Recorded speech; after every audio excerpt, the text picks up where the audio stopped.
Oi, meu nome é Rafael Gomes, eu sou aluno de C do professor e doutor Sérgio Luiz de Abreu Melo e eu vim aqui para falar um pouquinho sobre o nosso projeto. A gente está desenvolvendo um controlador de temperatura para o sistema criogênico do Departamento de Física da UFV. Esse projeto ele surgiu porque o controlador de temperatura do sistema original do dedo frio parou de funcionar. Adquirir um novo é muito caro e a manutenção pode demorar muito tempo. Então, ficar com ele parado esse tempo todo ia prejudicar muito algumas pesquisas que estavam em andamento. E aí, pensando nisso, a gente decidiu criar um controlador de temperatura que fosse de baixo custo, mas conseguisse ter uma alta precisão. Para ter essa precisão desejada, procuramos na literatura um sistema que se autorregulasse e que fosse de fácil implementação. Foi aí que surgiu a ideia de utilizar o controle PID, que já é amplamente utilizado na indústria, em equipamentos de laboratório e até mesmo em carros autônomos. O PID se baseia no erro entre a medida realizada e o set point. Para fazer o controle, ele precisa receber quatro constantes. Ele precisa ter um set point definido, que vai ser a temperatura que você deseja que ele se mantenha constante.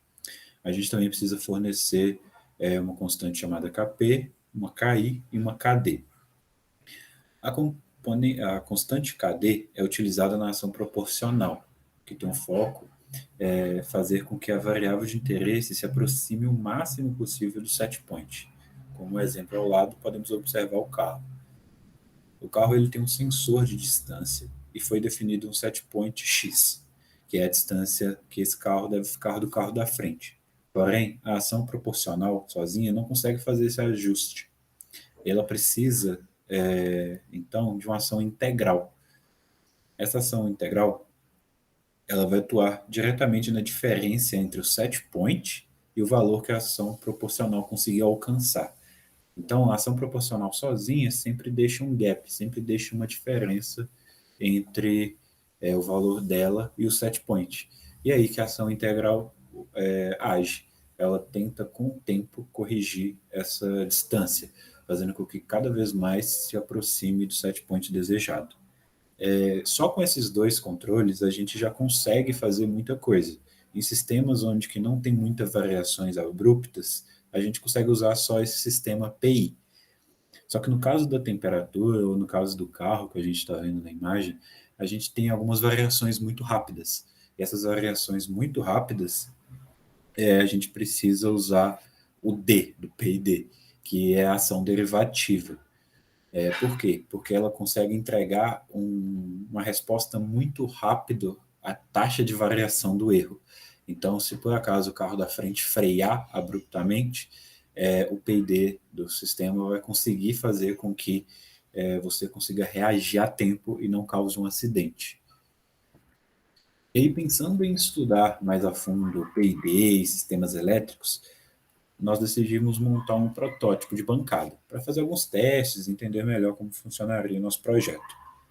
Para isso, a gente utilizou o Arduino Uno, que faz parte da plataforma Arduino, que é uma plataforma open source e voltada para o desenvolvimento de projetos e automação de controle. Por ser de fácil manuseio e tendo uma curva de aprendizagem muito rápida, sendo bem difundida nas práticas de instrumentação e entusiastas de tecnologia, também decidiu, junto com o Arduino, que vai ser o cérebro do nosso protótipo, também usar uma protoboard. Essa protoboard ela serve para que a gente não precise ficar soldando os componentes, já que a gente ia ter que fazer essas alterações de forma constante, né, para poder testar o nosso sistema. Então ela serviu para isso.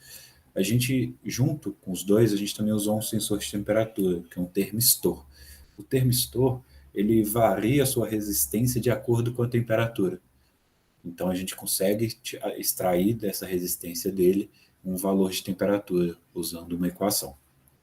A gente também utilizou um relé. Esse relé ele está ali porque o Arduino ele não aguenta uma diferença potencial muito alta. E como no nosso projeto a gente precisava de entregar um pouco mais de potência, a gente precisou usar um relé para que o Arduino não sofresse alguma avaria por causa disso. E aqui está a montagem do nosso projeto. Além dos componentes citados anteriormente, a gente também utilizou uma fonte de computador de 12 volts, usou alguns cabos jumper e também resistores. A fonte de alimentação ali tem um destaque muito grande, visto que além de fornecer energia para o nosso sistema, ela ainda está fazendo a refrigeração do mesmo, utilizando o cooler que ela tem na parte de trás para isso. Dando zoom na imagem, a gente consegue ver de perto um resistor azul, que vai aquecer o nosso sistema, o sensor de temperatura e o cooler da fonte. O controle PID vai ficar responsável por variar a TDP do nosso resistor, vai fazer com que ele aqueça mais ou menos, para que a temperatura do nosso sistema fique com o valor de set point desejado. Como a gente pode ver nesses dois gráficos, ele conseguiu fazer isso de maneira muito satisfatória. Após 2 minutos de funcionamento, o valor da temperatura do nosso sistema já se encontrava próximo do set point, com uma precisão maior que meio grau Celsius. Conseguimos ver claramente o comportamento do PID nos dois gráficos são bem diferentes. A gente consegue ver que ele até ultrapassou o set point, mas que depois normalizou e ficou bem próximo dele. E no segundo, a gente vê que ele não chegou a ultrapassar, mas ficou sempre um pouquinho abaixo até chegar no set point. Essa diferença entre os dois é porque a gente mudou as variáveis, tanto o KP quanto o KI quanto o KD, de um exemplo para o outro, porque a gente conseguia entender como que eles funcionavam e interagiam entre eles. Nos testes realizados, percebemos que utilizar somente o Arduino seria difícil, por não ter uma interface gráfica ali que auxiliasse quem fosse utilizar o sistema. E aí, pensando nisso, decidimos utilizar em conjunto com o Arduino, o LabVIEW. Ele é um software de criação de interface gráfica de fácil manuseio, já que toda a sua configuração não depende de uma programação convencional. Não tem linhas de código ali dentro do LabVIEW. O LabVIEW ele utiliza um sistema de blocos, onde cada um realiza uma ação, e aí podemos ir montando o esqueleto do nosso programa utilizando esses blocos. Outra característica que nos fez optar pelo LabVIEW é que ele tem uma facilidade em se conectar com equipamentos, como multímetro de bancada. O LabVIEW agora será responsável tanto pela aquisição dos dados, como também o processamento dos mesmos, e enviará para o Arduino só um sinal, só a resposta que o PID deu para ele, para que então o Arduino faça a comunicação com a resistência do dedo frio e varia a diferença de potencial para estabilizar a temperatura dentro do dedo frio, de acordo com o que a gente tinha setado no nosso set point. E aí a gente consegue ver aqui nesses gráficos, principalmente nos gráficos à esquerda, o funcionamento do dedo frio sem interferência alguma. No gráfico de cima, à esquerda, o sistema está esfriando, e em resposta a isso, observamos a resistência do sensor aumentando. Já no gráfico de baixo, a gente pode ver o caminho contrário. O sistema está desligado e a temperatura volta à temperatura ambiente. E, com isso, a resistência ela diminui. E já no gráfico da direita, ligamos uma fonte de bancada na resistência para definir a potência necessária para fazer com que o PID consiga atuar corretamente em toda a faixa de temperatura que o dedo frio percorre. E aí a gente observou que quando ligamos uma fonte, temos uma queda abrupta da resistência. E quando a gente deixa ela ligada direto, curto período de tempo, a gente consegue ver com que ela força o nosso sistema a voltar para a temperatura ambiente. E esse comportamento é um comportamento que a gente já desejava. Com esse comportamento, a gente consegue fazer com que o PID consiga controlar qualquer faixa de temperatura dentro do dedo frio que a fonte vai conseguir suprir, vai conseguir fornecer energia suficiente para o resistor, para que ele consiga atuar ali em toda a faixa de temperatura.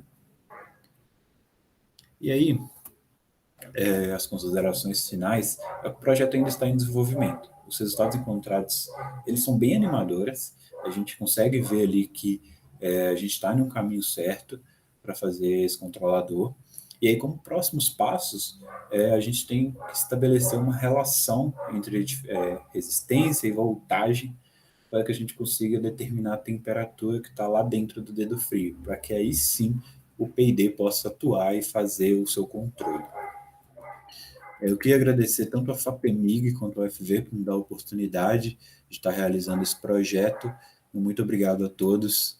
Qualquer dúvida, é só entrar em contato. Muito obrigado. Tchau, tchau.